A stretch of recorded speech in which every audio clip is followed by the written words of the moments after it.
Obrobimy sobie kilka zdjęć.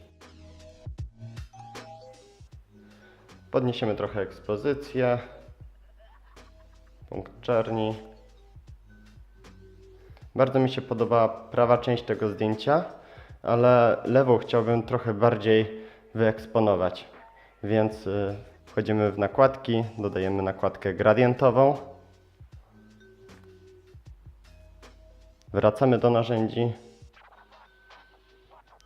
i rozjaśniamy tę część, podnosimy tam jeszcze bardziej punkt czerni i możemy sobie porównać przed i po. Myślę, że teraz robi dużo lepsze wrażenie.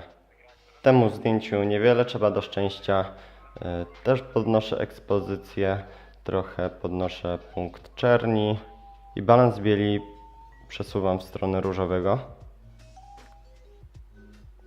Może jeszcze troszkę ekspozycja.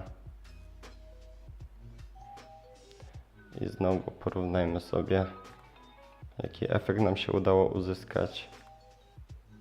To tyle na dzisiaj, ale jesteście niewyraźni. Jak Wam się podoba, to możecie zasubskrybować. Za tydzień zrobimy sobie jakiś konkretniejszy temat, a jeśli podoba Wam się takie po prostu obrabianie zdjęć, to możecie dać znać, to może zrobimy tego więcej.